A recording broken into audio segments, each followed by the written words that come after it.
When a wealthy CEO launched his briefcase at a royal guard, he thought his money and status would protect him from consequences. But one precise move from the disciplined soldier left him on his knees, teaching him a lesson his billions couldn't buy. Here's what happened. But before we continue, let us know in the comments where you're watching from. Also, make sure to check out our second channel, Guard Patrol, linked in the pinned comments, because we upload daily at the same time on both channels. So, subscribe to both and never miss a powerful story. The sound of Julian Ashcroft's voice cut through the morning air like a knife, sharp and unforgiving, as he paced outside Buckingham Palace gates.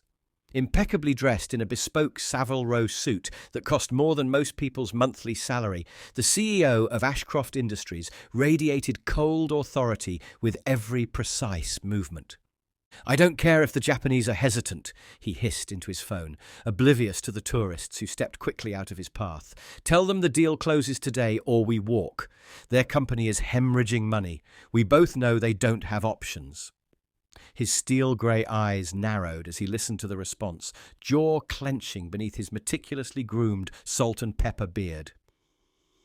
Julian checked his Patek Philippe watch with an impatient flick of his wrist, a timepiece worth more than the annual salary of the nervous assistant hovering 3 careful steps behind him, clutching additional files and a tablet.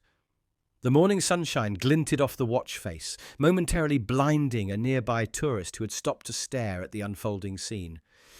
"Unacceptable," Julian snapped, cutting off whatever excuse was being offered. "The board meeting is in 4 hours. This merger either happens now or heads will roll, starting with yours, Matthews."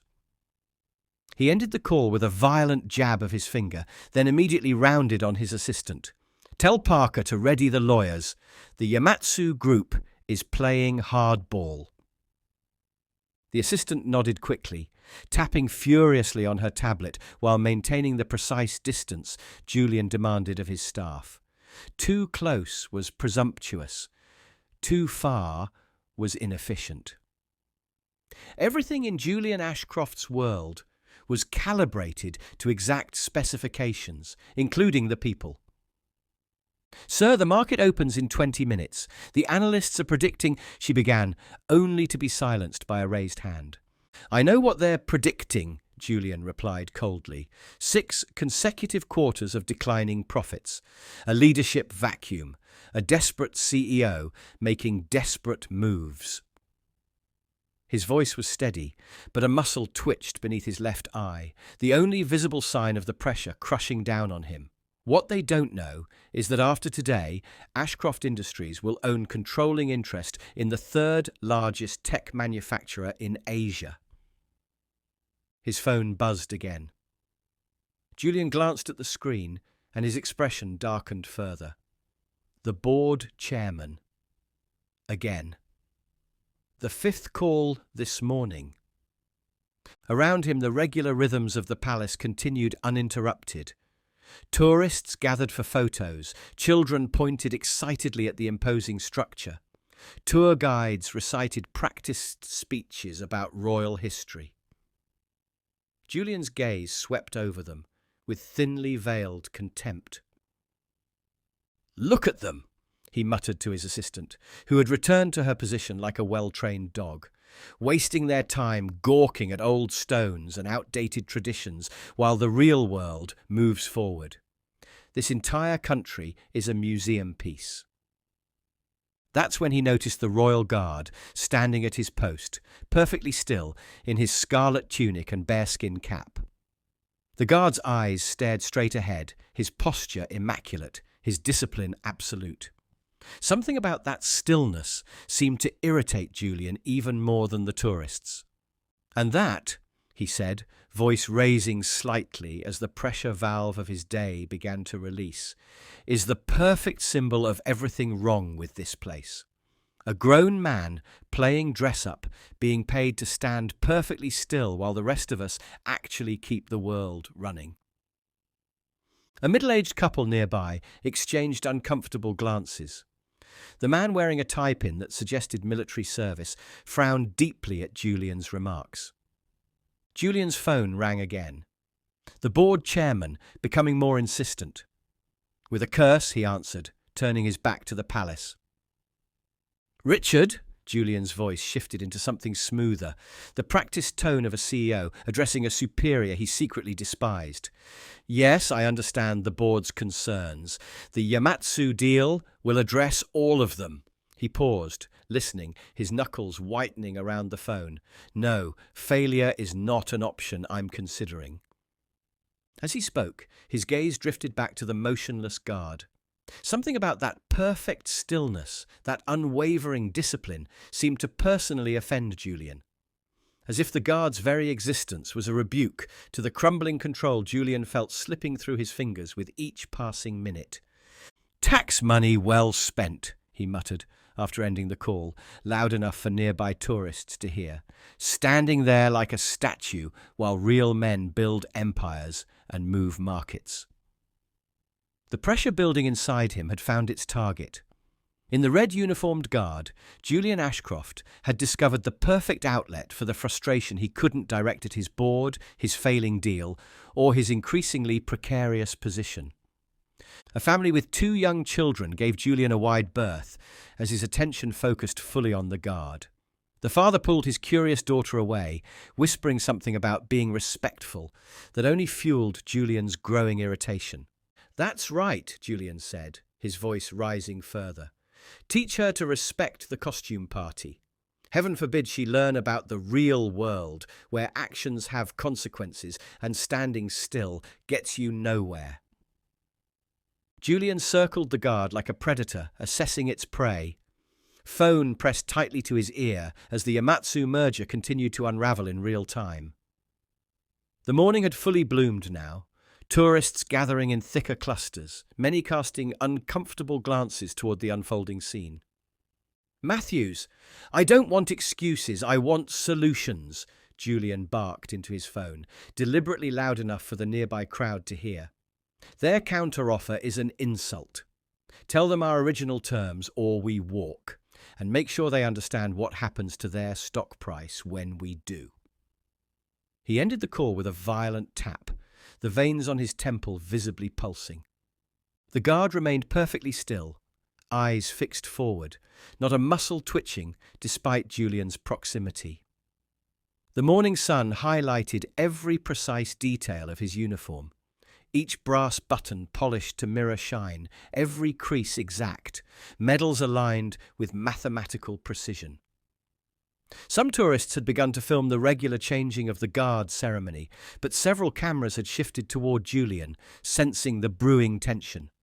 "I'm curious," Julian said, addressing the guard directly now, his voice carrying the same tone he used when dismantling failing executives during board meetings.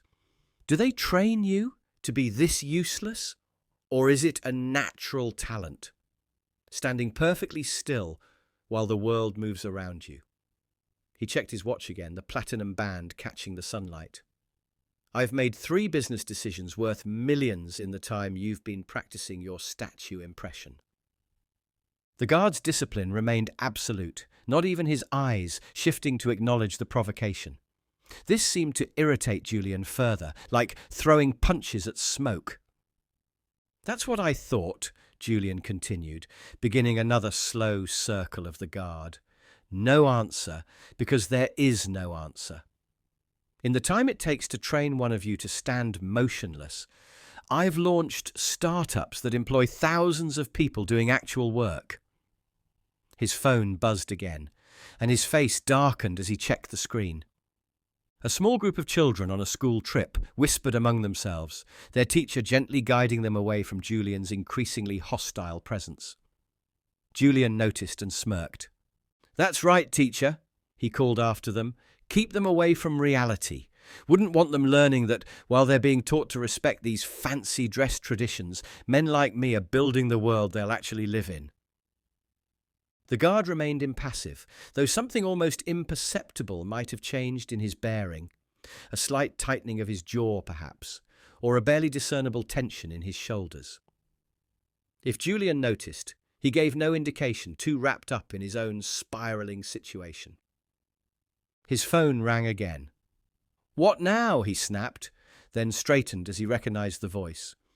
"Mr. Chairman." "Yes, I was about to call you with an update." Julian's voice had transformed again, adopting the smooth, confident tone of a man in complete control. Only the rapid tapping of his Italian leather shoe betrayed his growing anxiety. As Julian paced, the conversation clearly deteriorated. His face flushed deeper with each exchange, the carefully constructed mask of corporate confidence cracking along its edges. Tourists continued to gather for the changing of the guard ceremony, creating an ever-growing audience for Julian's performance.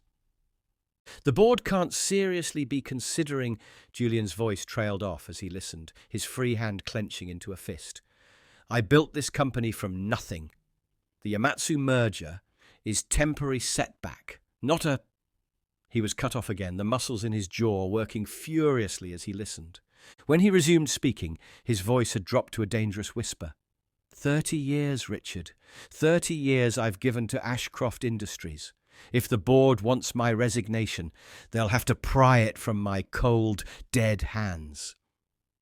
He ended the call with trembling fingers, momentarily forgetting his audience, as the full weight of his professional collapse pressed down upon him. The guard's continued stoicism seemed to suddenly re-enter Julian's awareness, becoming a fresh source of irritation. Here was something Julian could still control, could still dominate, or so he thought. "You know what the difference is between us?" Julian stepped directly in front of the guard, close enough that his expensive cologne mingled with the morning air. "When I stand still, markets crash. When you stand still, tourists take photos. That's the difference between men who matter and men who don't." Julian's phone chimed with an incoming email. He glanced down, and the blood drained from his face. The Yamatsu Group had pulled out completely. The merger was dead. Worse, they'd issued a statement citing unstable leadership at Ashcroft Industries as their reason for withdrawing. "No," he whispered. Then louder, "No!" Julian stabbed at his phone, calling his assistant who had wisely retreated to a safe distance. "Get me Yamatsu's CEO directly. Not their lawyers, not their board. Him! Now!" His voice had taken on a desperate edge that attracted even more attention from the growing crowd. When his phone rang again moments later, Julian answered without checking the screen. "Tanaka, listen to me," he began, only to be cut off by a different voice. The blood that had drained from his face rushed back in, turning his complexion an alarming shade of crimson.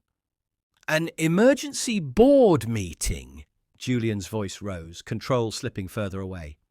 "Without the CEO? That's completely unacceptable." He fell silent, listening, his expression transforming from anger to something closer to panic.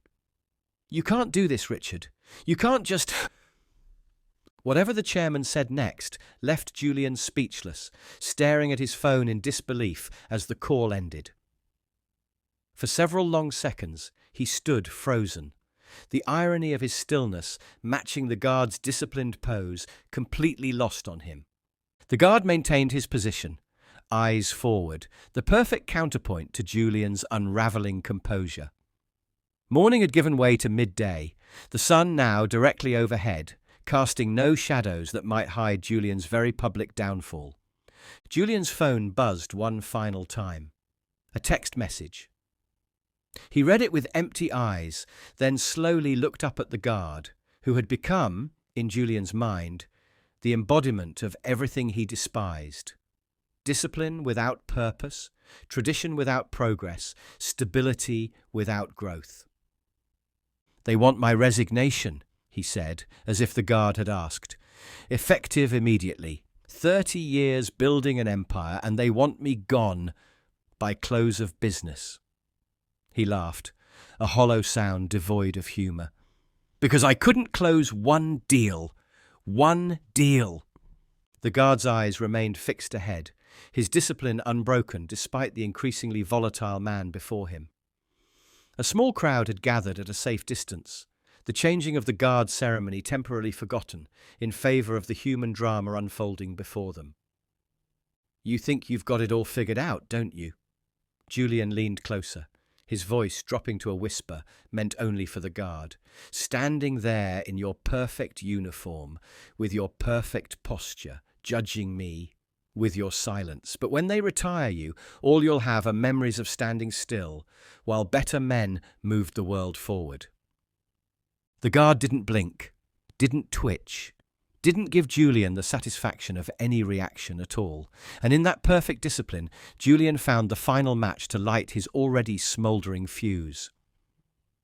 "You," he said, voice dropping to a dangerous whisper, "standing there like nothing matters, while men like me rise and fall, you just stand." He stepped closer, invading the invisible boundary around the guard.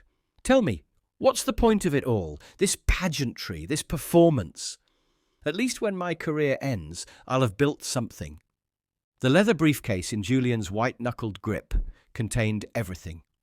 Merger documents now worthless, company reports showing declining quarters, the resignation letter he'd refused to sign. 30 years of ambition and achievement reduced to paper evidence of his failure. "Do you know what this is?" Julian raised the briefcase, holding it before the guard's impassive face. "This is reality. Contracts, deals, millions of pounds changing hands, not costumes and ceremony, not wasting taxpayer money standing still while the world moves forward." A small crowd had gathered at a cautious distance, sensing the dangerous energy radiating from the businessman. Parents pulled children back. Tourists lowered their cameras, all watching the one-sided confrontation with growing concern. "You think you're important?" Julian's voice rose sharply. "You think what you do matters? You're nothing but a tourist attraction, a relic, an outdated symbol of an empire that doesn't exist anymore." The guard's eyes remained fixed ahead, his discipline absolute despite the escalating provocation. Each button on his scarlet tunic gleamed in the midday sun. Medals telling silent stories of service Julian couldn't begin to comprehend. "Say something," Julian demanded, the last threads of his professional composure unravelling completely. "Defend yourself! Defend this farce!" Nothing. Not a flicker of acknowledgement crossed the guard's face. This final dismissal, being deemed unworthy of even a response, broke something fundamental in Julian Ashcroft. "This is what I think of your precious tradition," he snarled, muscles tensing as 30 years of corporate battle instincts channeled into one explosive movement. The briefcase launched from Julian's hands, expensive leather spinning through air, directly at the guard's chest. The impact came with a dull thud that silenced the entire courtyard. Papers exploded from the unlocked case, fluttering around the guard like corporate confetti, merger documents, financial reports, and Julian's career raining down upon the palace stones. The guard didn't flinch, didn't step back. The briefcase bounced off his chest and fell at his feet, disgorging its contents across his polished boots. For 3 heartbeats, nobody moved. Nobody spoke. The crowd stared in collective shock at the line that had just been irrevocably crossed. Julian's breath came in short bursts, momentary satisfaction giving way to the dawning realization of what he'd done.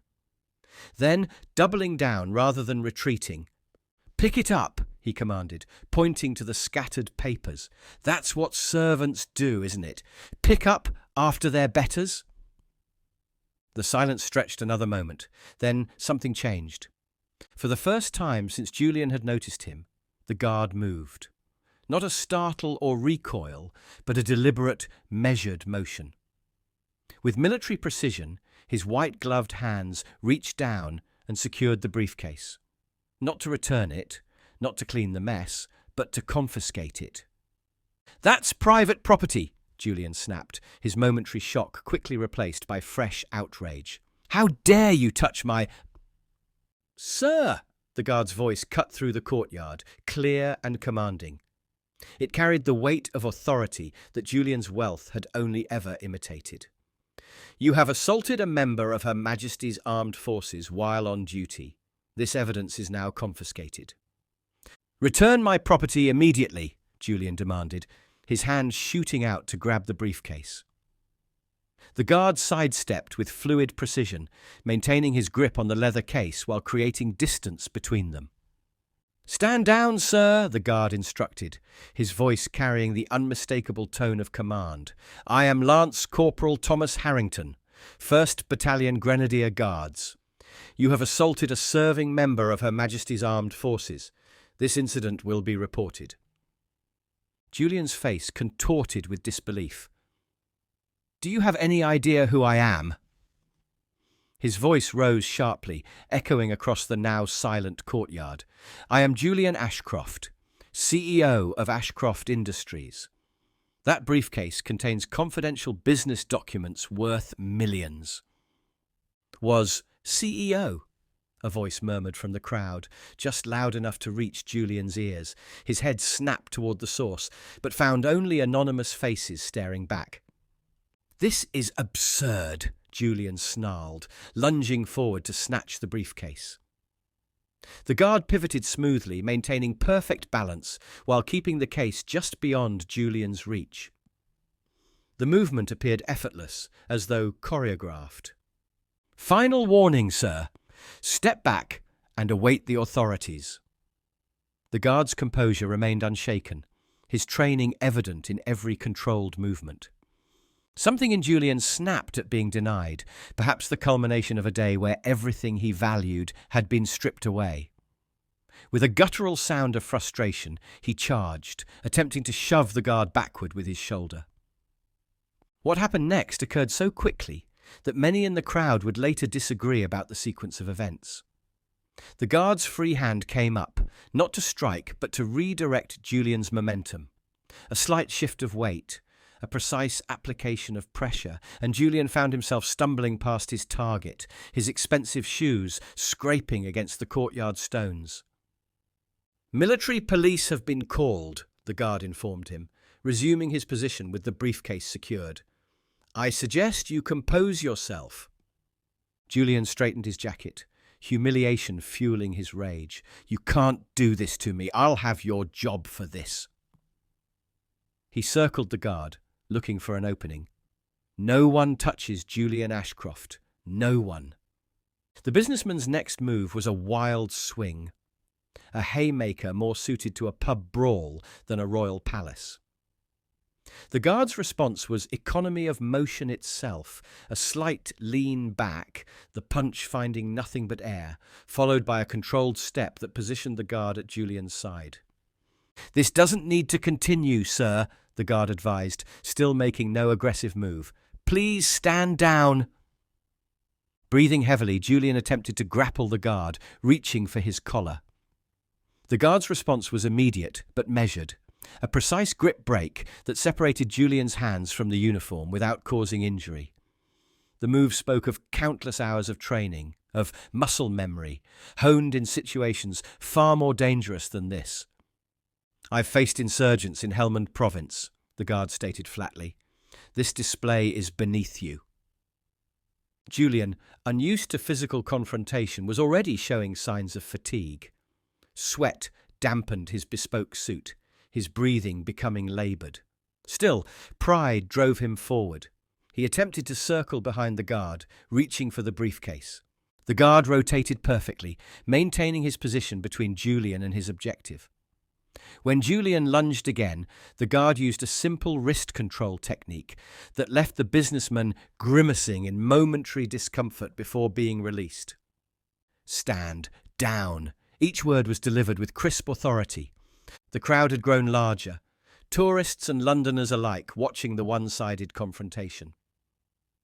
No one intervened. The guard clearly needed no assistance handling the situation. "That briefcase," Julian panted, "is worth more than you'll make in a decade." "And yet," the guard replied evenly, "you chose to throw it at me." Julian made one final, desperate attempt, trying to bull rush directly into the guard. The response was a textbook defensive stance, followed by a controlled redirection that used Julian's own momentum against him. The businessman found himself on his knees, not from any strike or takedown, but from his own poorly channeled aggression meeting immovable discipline. "Stay there, sir!" The command in the guard's voice was unmistakable. Julian remained on his knees, chest heaving, his usual boardroom stamina proving useless in physical confrontation. 30 years of corporate dominance meant nothing here. His tailored suit was now dishevelled, his carefully maintained appearance in ruins, much like his career. "You'll regret this," Julian gasped between breaths. "I have connections, government ministers, the palace itself." "So do I, sir," the guard responded, his posture perfect despite the altercation. "I earned mine on battlefields." Julian attempted to stand, legs shaking with exhaustion and adrenaline. The guard made no move to stop him, but remained vigilant, briefcase still secured. The businessman's usual weapons, money, influence, intimidation, had proven completely ineffective against the guard's disciplined response. "This isn't over," Julian promised, his voice lacking its earlier conviction. "It is, sir," the guard replied, his attention shifting slightly as two uniformed police officers approached through the crowd. "For your own dignity, I suggest you cooperate fully." Right then, the police officers approached with professional caution, taking in the scene. A winded businessman on his knees, a royal guard standing at attention despite the disruption, and a scattered array of documents across the courtyard stones. "Lance Corporal Harrington, sir," the guard addressed the senior officer, with a crisp nod. "This gentleman assaulted a member of the Queen's Guard while on duty. The incident began with verbal provocation, escalated to a physical assault with this briefcase, and continued with multiple attempts to attack after I secured the evidence." Julian struggled to his feet, attempting to straighten his rumpled suit.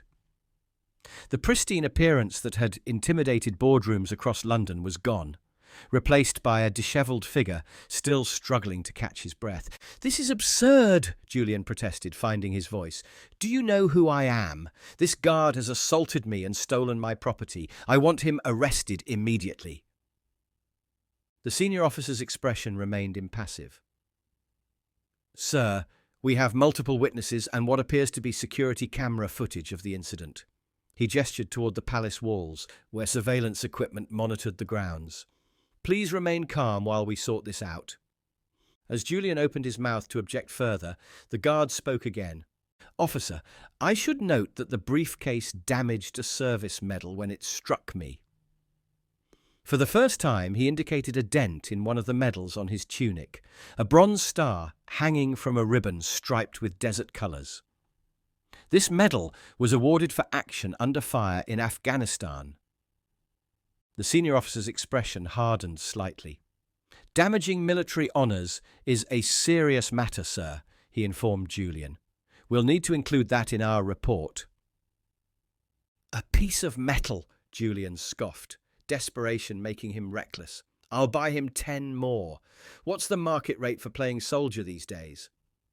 A collective intake of breath from the onlookers suggested Julian had miscalculated badly. The guard's expression remained professional, but something flickered behind his eyes, not anger, but a kind of pity. "Mr. Ashcroft," the guard began, his voice carrying across the courtyard, "this medal was awarded after a 3-day operation in Helmand Province, where my unit sustained casualties extracting civilians from a combat zone. It cannot be purchased. It can only be earned." He placed the briefcase carefully on the ground, then adjusted his uniform with military precision before continuing. "You see this uniform as a costume, this duty as a performance. You measure value only in currency and status." The guard's voice remained measured, never rising in anger, yet carrying undeniable authority. "But what we maintain here goes beyond ceremony. It represents commitment to something greater than oneself." Julian opened his mouth to respond, but found himself silenced by the simple dignity in the guard's bearing. "The discipline you mock has kept men alive in combat. The tradition you dismiss has provided strength through the darkest chapters of history. The guard indicated the palace behind him. We stand guard, not just over buildings and people, but over principles that endure beyond profit margins and market fluctuations. The crowd had grown completely silent, witnessing something few tourists ever see. The reality behind the ceremonial facade, the soldier beneath the sentinel. Your briefcase contains papers documenting wealth that can be lost in a day, as you've discovered. The guard nodded toward the scattered documents. This uniform carries memories of sacrifice that can never be taken away, not by time, not by circumstance, and certainly not by those who fail to understand their value. The police officers exchanged glances, clearly reluctant to interrupt. In your world, Mr. Ashcroft, worth is measured by what you control. In mine, it's measured by what you're willing to surrender for something more important than yourself. The guard adjusted his damaged medal with white-gloved fingers. You've spent your life acquiring. We spend ours protecting. Julian's face had drained of colour, not from fear or exhaustion, but from the dawning realization that he stood before a form of authority his wealth couldn't intimidate and his connections couldn't influence. This is all very touching, Julian attempted to recover, gesturing dismissively. But it doesn't change the fact that you've prevented me from retrieving my property after a momentary lapse in judgment. A momentary lapse? The senior officer questioned. Sir, assaulting a member of the armed forces is a serious offence. Officer, Julian straightened, summoning the last vestiges of his executive presence. I'm prepared to make a substantial donation to the Police Benevolent Fund if we can resolve this misunderstanding quietly. The officer's expression hardened. Are you attempting to bribe a police officer, Mr. Ashcroft? Julian faltered, suddenly aware of how completely he had misread the situation. I'm simply suggesting that everyone's time is valuable and— Some things can't be bought, sir, the guard interrupted quietly. Some lessons must be learned differently. What price would you put on dignity? On honour? On standing firm for what you believe in, even when faced with those who mistake their money for true authority? When was the last time you saw someone stand their ground, not because it was easy, but because it was right? If this story resonated with you, hit that like button to help others find it too. Subscribe to our channel for more powerful stories about respect and honour. And don't forget to press the notification bell so you never miss our daily uploads. Share this with someone who might need a reminder that true worth isn't found in what we own, but in what we stand for. Check out our previous videos appearing on your screen right now, and we'll see you tomorrow, same time, with another story that might just change your perspective on what really matters in life.